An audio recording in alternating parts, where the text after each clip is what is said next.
May I ask one Yes. more quick one? On, I think it was last week's weekly CD, you actually said timing is none of your business. And How rude of us. Pardon me, I was in my head. Timing is none of your business in the sense that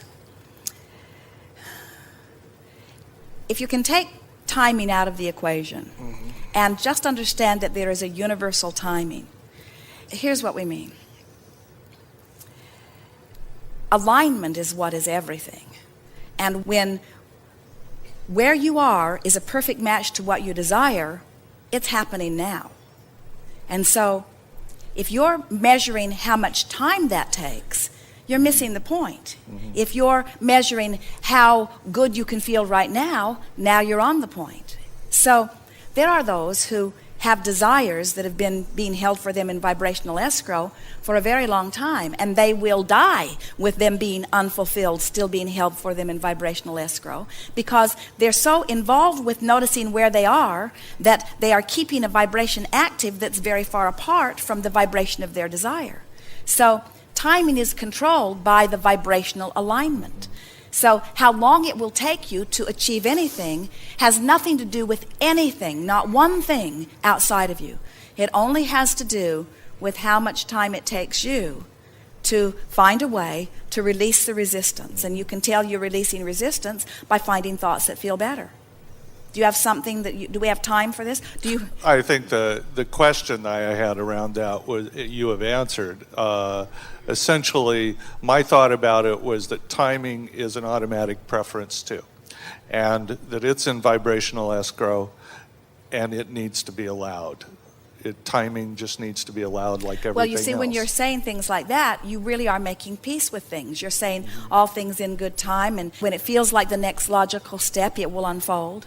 But just understand that if there is something that you want, and you really want it, and it hasn't happened yet, and you are more often noticing that it hasn't happened and feeling uncomfortable that it hasn't happened than you are looking forward to it happening, then you can hold yourself for a long period of time out of vibrational alignment. As we're moving forward here today, with people who have things that they want and have wanted for a while that aren't coming, we'll demonstrate how to find softer and softer, better feeling ways of looking at it. And even if you are listening in, you may very well feel your own resistance beginning to dissipate as you begin to move up the emotional scale.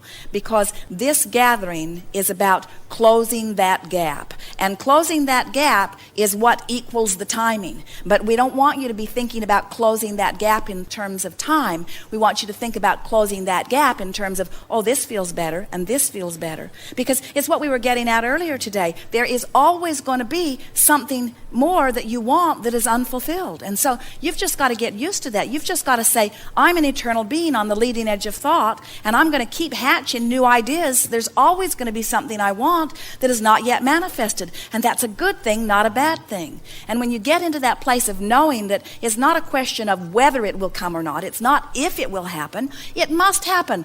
It is law that it happen when you become in vibrational alignment with it. The question is, when will it happen? That's why we're talking about time. When will it happen? And we say, well, the when is completely up to you. How long is it going to take you to feel good about where you are in relationship to what you want? Make peace with where you are. Find a way of softening your discord or discomfort. And when that discord and discomfort goes away, the resistance goes away. And when the resistance goes away, you've only got one signal going. And when you've got one signal going, you're going to lock right on, you see.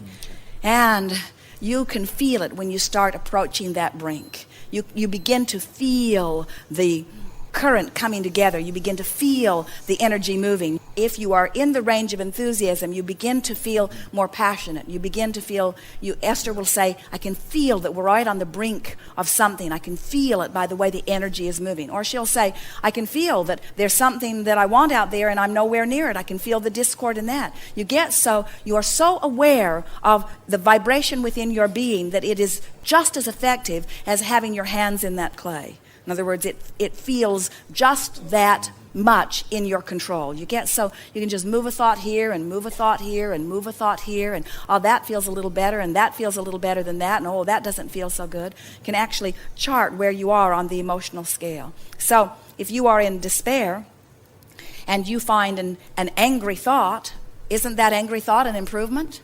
Wouldn't you rather be angry any time than fearful or depressed? And so as you reach for the thought that feels better, that release of resistance is indicated to you by that feeling of relief. And so there is relief. Moving into anger, what a breath of fresh air anger can be from fear or despair. And frustration, oh, there's even more relief. Moving into hopefulness, there's even more relief. Moving into believing, there's even more relief. And what we know is that there is no end to the possibility of relief. Even from the non-physical realm, we can find even more allowing thoughts, you see.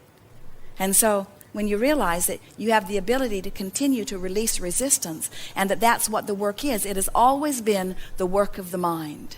The manifestations come to reflect what the work you are doing with your mind is, but it has always been the work of the mind. But we don't want you to think too hard. It's why for a while we called this gathering the science of deliberate creation. And people got so worried about it. They worried about their thoughts. They tried to suck them back. Cancel, they would say. They were afraid that they were thinking a thought that the universe would get hold of and then manifest. And so we began calling this the art of allowing, because it puts it more in the place where you can recognize by the way you feel whether you are allowing yourself vibrational alignment or not. Very good. You'll hear much more as we are moving forward. Okay. Thank you. Good time for a segment of refreshment. We are complete.